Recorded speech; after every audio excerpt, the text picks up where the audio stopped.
anti wa Davina yari yaje kubasura ariko ari hano mu gikoni atetse. Davina yaje kumureba mu gihe anti we yari ari kubyina yitwa Betty. Yagiye kubona abona ahinditsemo agaskeletoni gusa, ari kubyina ahubwo ni amagufwa y'umuntu ari kubyina gusa. Ku bantu mutazi skeletoni, ubwo mu kinyarwanda cyiza navuga igikanka cyangwa se umuntu nyine udafite umubiri ari amagufwa gusa. Ndetse Davina yitegereje hanga abona ya magufwa akomeje kubyina cyane. Davina aribaza niki kiri kujya hano imbere. Yagize ubwoba. Nawe ushobora kuba wabitekereza ukibaza ese wowe wabigenza ute? Wakomeza ukagenda ukarisatira se?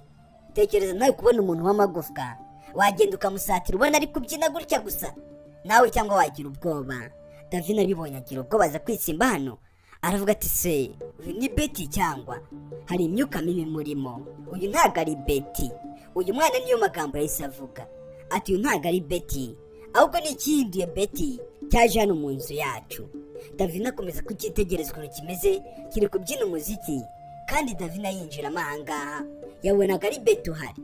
Ndetse Davina agize ubwoba yahise agenda yirukanka ajye kureba mama we, wenda abe yamubwira ukuri arebe ko mama we hari icyo yabikoraho. Urabibona nyine ko ntuze Davina we yari umwana muto cyane. Uyakomeza kwibyinira rwose nta kibazo yari atese. Davina kijya kuzana mama we, wa mukobwa Betty yahise yongera ahindukamo umuntu nyagasani. Davina avuye kuzana iwabo, akimara kugera ahangaha asanga Betty yabaye Betty. Uyu mwana aranje avuga ati mama reba skeletoni hariya. Uyu mukobwa yatekaga ari kwibyinira ariko yumvira imiziki, ntabwo yari akeneye kumva ibindi byo hanze. Ariko mama aravuga ati Davina wabaye iki?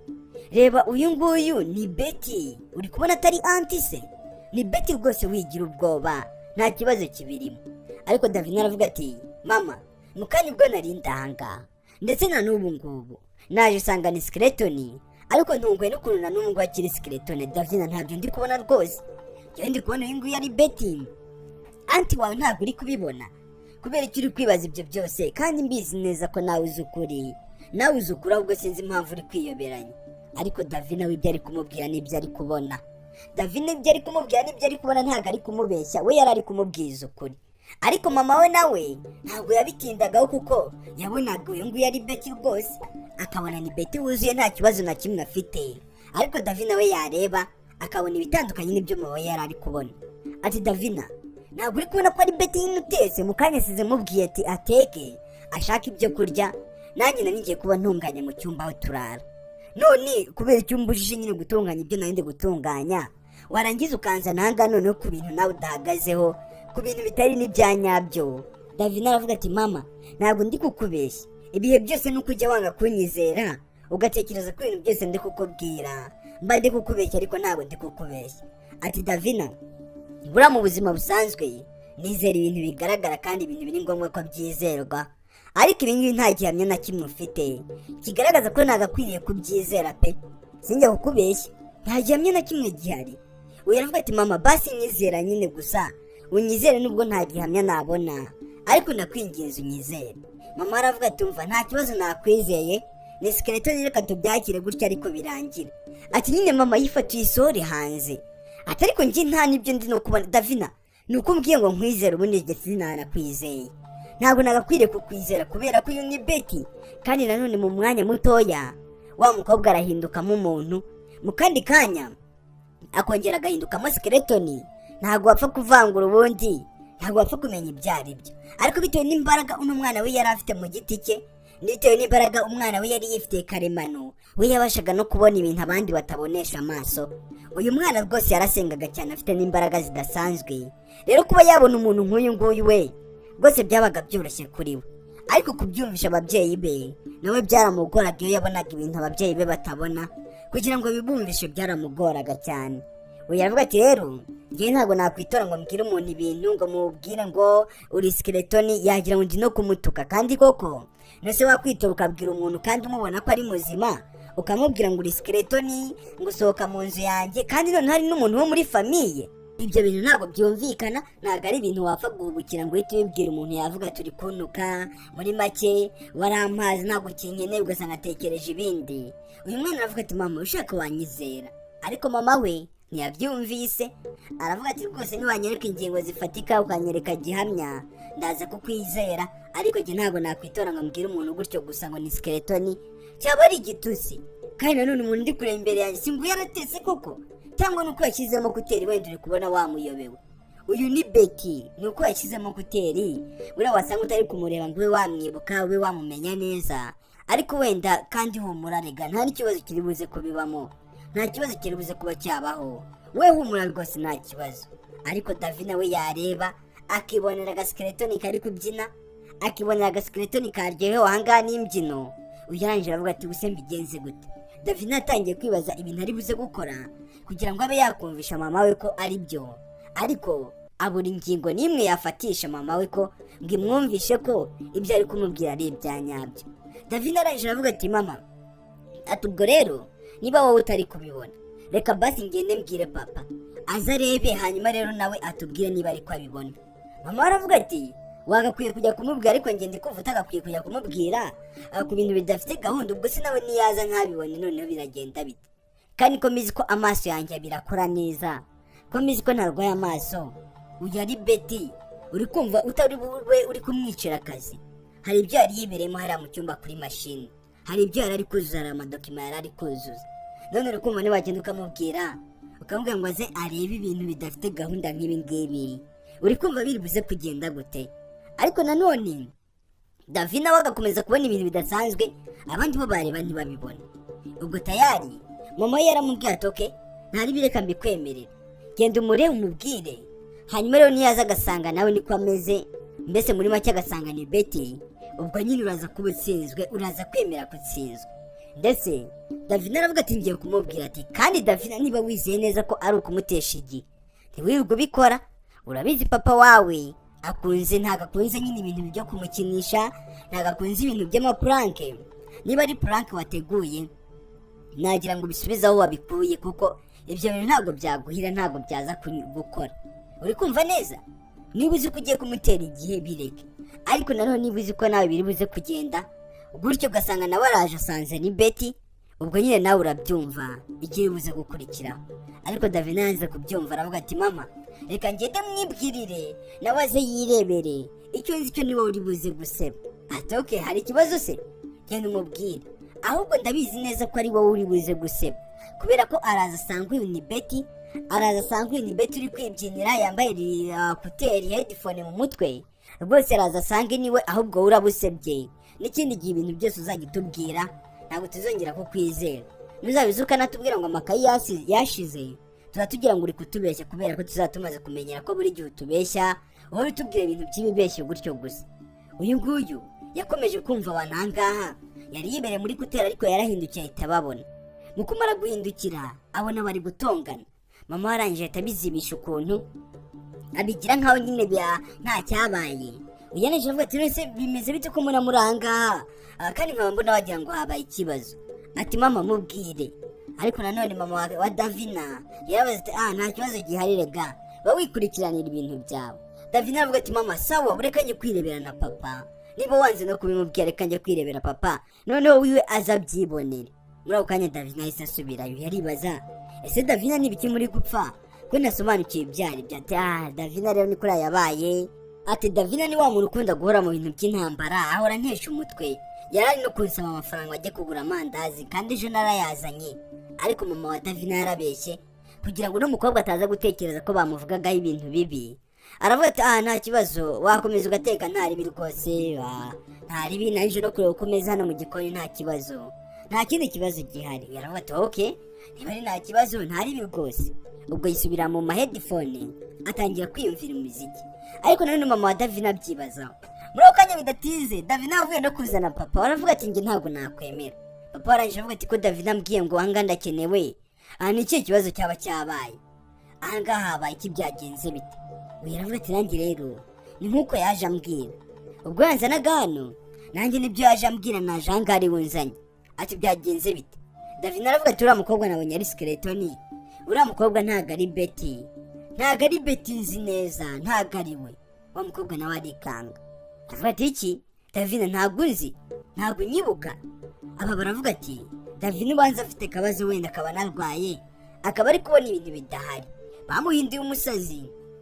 Ndetse papa aravuga ati ubuse noneho ibyo ndabikemura gute ko nakemuye byinshi.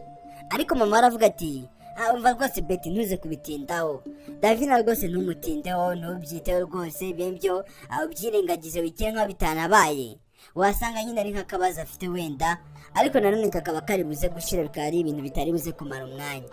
Davina aravuga ati nge nta kabazo mfite, ibintu ndi kubabwira ni ukuri, ni ibintu niboneye n'amaso yanjye, kandi njyewe ibyo ndi kubabwira pe munyizere, mubifate serious. Ese aba bantu bamwizera? Ubaye uri Davina ibi bintu wabyizera? Kandi uri kureba umuntu ukamubonamo umuntu, ariko we yamurebamo akamubiboneramo skeletoni, yakibonera na gaskeletoni kari kubyina.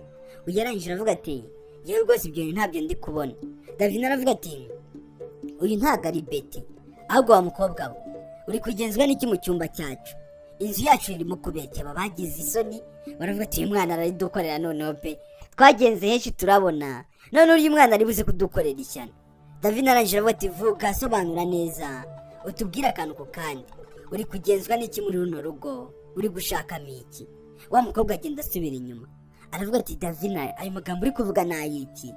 Ibyo bintu uri kuvuga ntabwo ndi kubisobanukirwa, ni kugenzwa n'ikiza, sinaje kubasura, ahubwo ninde wabakubwiye ayo magambo yose? Buri usanga buri umuntu mukuru yari kumwe n'umwana, umwana akavuga ibintu bidafututse, ibintu bidasobanutse nk'uko nguko, usanga byitiriwe umukuru ngo niwe umubwiye ngo abivuge. Aba babyeyi ba Davina nabo batekerezaga ko Betty yakeka ko aribo bamubwiye ngo abivuge, barangije baravuga ati ariko njye ndi kubona uyu ari Betty, niko papa wa Davina yavuze. Biravuga ati nanjye se siko namubwiraga.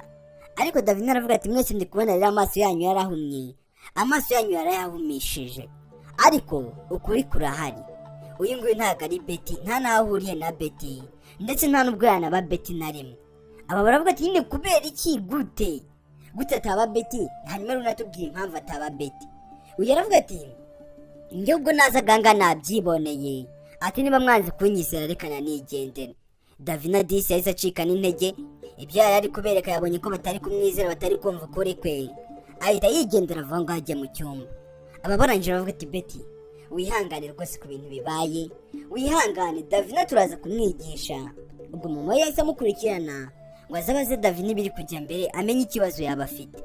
Davina yaraje yicara no ku buriri atangira kurira, agahinda kaba gahinda bitewe n'ukuntu ngo ababyeyi be batari kumwizera, ibintu ari kubabwira ngo abizi neza ariko ntibamwizere.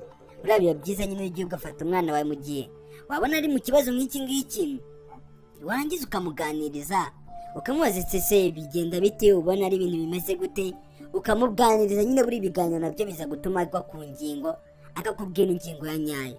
Mama aravuga ati Davina wabaye? Ati mama nta kintu nabaye, ayo magambo nakomeje kuyakubwira ati nta kibazo mfite, nta kintu na kimwe nigezemo, ahubwo ndi gutangazwa n'ukuntu nyine mutari kwizera ibintu ndi kugerageza kuba nababwira. Ibyo bintu biri kuntangaza cyane rwose. Mama aravuga ati Davina twakakwizeye ariko nta bimenyetso ufite, uriya ni anti wawe, uri kumva nagira nkamubwira se ngo ndakwirukanye ngo uri skeletoni, simbe ndi kumutuka? Icyo ni n'igitusi kibi cyane, utanakwifuriza umuntu, kandi njye sintukana mu izina rya Yesu. Ibintu byo gutukana ndabyanga mu izina rya Yesu, ndanabitokesheje kure, ntabwo njya ntukana. Ariko Davina aravuga ati mama ariko nanone hari ubundi buryo dushobora kuba twakoresha kugira ngo muze kwemera ko ibyo nari ndi kubabwira ari ukuri, kugira ngo muze kwemera ko ibyo nari ndi kubabwira ari ibya nyabyo, nta rindi kubabeshya. Mama aravuga ati nuko nibiheze. Ati rero mama nashaka ko tugenda nkabereka ahangaha ikintu nikorera, kandi iki kintu kiri buze kubibagezaho, kiri buze kubereka ubuhamya, murebe ibyo nababwiraga. Umwana ariko nanone yanabivuga aranababaye, ntabwo ari kwizera impamvu ababyeyi be bamubanze kumwumvira ngo bumve ibyo ababwiye bamwizere. Ariko mama aravuga ati okay, niba ari ikimenyetso gifatika kiri buze kubyerekana natwe tukabyibonera n'amaso yacu, kigaragaze. Davina ndahita nkwizera nk'umwana wanjye, ndahita nizera ibintu byose uzajya umbwira. Ndaba ntangiye kubona noneho kutabeshya, ndaba ntangiye kubona ko ibintu byose uhora umbwira ibihe byose biba ari ukuri. Davina yumva mama w'ibintu ari kumubwira, atangira gutekereza ikimenyetso yakoresha kugira ngo aze kwereka ababyeyi be ko uriya mukobwa ari igina, atari umuntu wa nyawe. Arabitekereza aravuga ati reka nze numve mama. Yahise atangira gusenga aravuga ati Mana ndagusabye n'ibihamya n'ibimenyetso byatuma ababyeyi banjye bemera ko ibyo ndi kubabwira ari ukuri, ndetse mana nkwizereyemo ko ari wowe wenyine wabikora, igihe waba udahari nta kintu na kimwe nakwishoboza, ariko ku bwawe nashobora buri kimwe cyose. Akimara gusenga yarebye hakurya mu nguni, hari icyo yahabonye. Mama aravuga ati kubera icyo uhise usenga se muri aka kanya bigenze gute? Ariko Davina nta kibazo ufite. Umwana aravuga ati njye nta kibazo mfite mama, njyewe ndi muzima, ahubwo buretseho gato ndaje nkwereka igisubizo. Umwana yamaze umunota nta kintu ari kuvuga, ari gutekereza gusa. Mama ari kwibaza ibiri kujya mbere. Mwana wanjye ni ikihe kibazo ufite? Ati mama ibimenyetso birabonetse. Sasa ari kuzura ibimenyetso n'umwana abonye. Yahise azanga akimara gusenga, araza afata indorerwamo. Reka uze witegereze urebe. Akimara kuyifata yabwiye mama ati yifasha hano nkwereke mama, yinkurishemo kubera ko yari iremereye kandi nta nubwo yari no kuyibasha. Yaravuze ati mfasha uyizamure. Yageraga hejuru ntabwo yari kubona uko ayigera. Mama aravuga ati sundi turayikoze iki?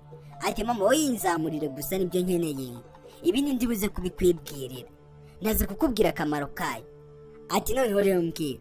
Uyu mwana aravuga ati ndorerwamo iyo uyeretse se kibi cyangwa se igini, ubundi mu busanzwe nta dayimoni rikunda kwireba.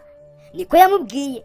Ati rero ino ndorerwamo niwagenda ukayimushyira imbere akirebamo, araza gushya yumva, araza kugenda mungwa cyane, agende aze kurangira ashize. Mama aravuga ati ibyo ntiri kuvuga ni ukuri cyangwa uri kumbeshya?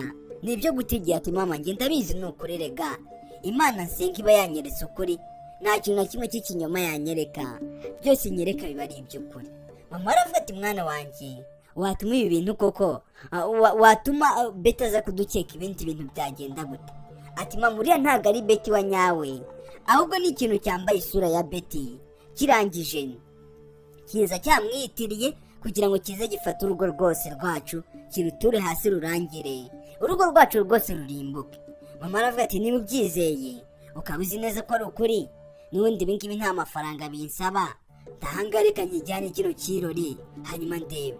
Ariko si ubundi nanone Beti ko yakundaga kwireba, uriya mukobwa kuva yagera hano mu rugo akaba atarireba.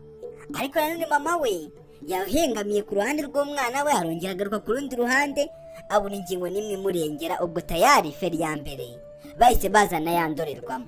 Mu kuyizana kakana karamubwira ati mva mama wino gake gake buhoro buhoro, utaza kuyikoma hasi akabyumva. Undi nawe arahangara rwose aratese, ari kumva imiziki yashyizemo headphone, ibintu byose ni uburyohe kuri we. Kumbe icyo atazi hari abamuziye. Bazanye ya ndorerwamo bayitereka hano imbere ye, ariko ntabwo ari kuyibona wiwe, ntabwo ari kuyireba. Ubundi ikibazo ngo ni ukwireba mu ndorerwamo. Buriya nk'igini iyo ryirebye mu ndorerwamo rishya ryumva.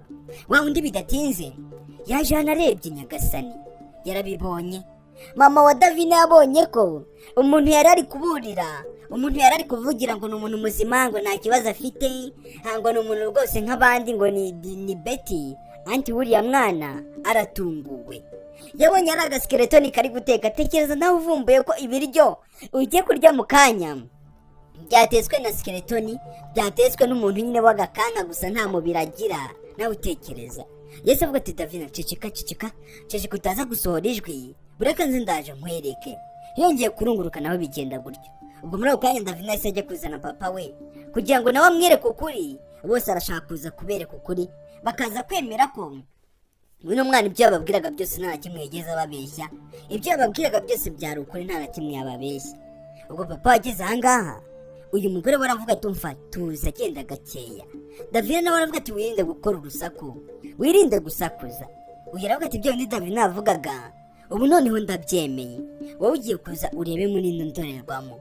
Niwamara kurebamo uraba wayitunze kuri uriya mukobwa.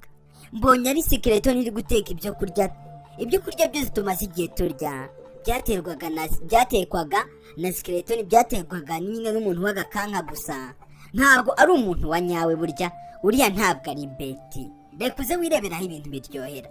Papa aravuga ati ibyo bintu uri kuvuga nibyo, ndebe mawe mu kirori gusa. Uyu aravuga ati wowe ni ukujyana ikirori ukakimurebeshaho, warangiza ukakirungurukamo ukarebamo, uri buze guhita wibonera ukuri. Ubwo feri ya mbere bazanye ikirori, ndetse bakimutunzeho uyu mugabo yarebye mu kirori nyagasani, nawe arabibona, abona na gaskeletoni kari kubyina.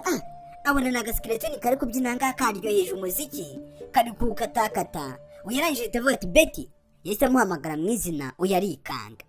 Mu guhindukira arebye mu kirori niko kabi. Kureba mu kirori niko kabi yatangiye kuribwa, atangira kumeneka amatwi, atangira kugenda ashya gahoro gahoro, agenda ameneka amatwi. Aba barangije noneho barabibona, ukuri barakwiboneye.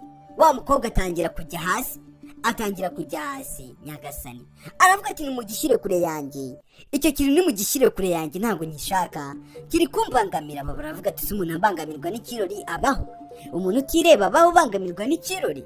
Ndetse bakimara kumva ayo magambo ahubwo bari babonye uburyo, baravuga ati ubwo rero ni Sekibi yinjiye mu nzu yacu, reka ngo kino kirori tukimwegereze neza nihari bushye neza. Uyu mugore aragifata arakimwegereza aravuga ati waje wiyambitse isura ya Beti, ntabwo uri Beti, twamaze kukuvumbura wa dayimoni we, sohoka mu nzu yacu mu izina rya Yesu. Davina araza aragikurura aravuga ati igira hano wumva uburibwe, uri kujya kure ujya kure hehe? Igira hano wumva uburibwe wewe, nta soni, urajya kure wowe, uraza mu nzu yacu warangiza ukihindura akagini hano mu nzu ugira ngo ahangaha birakora?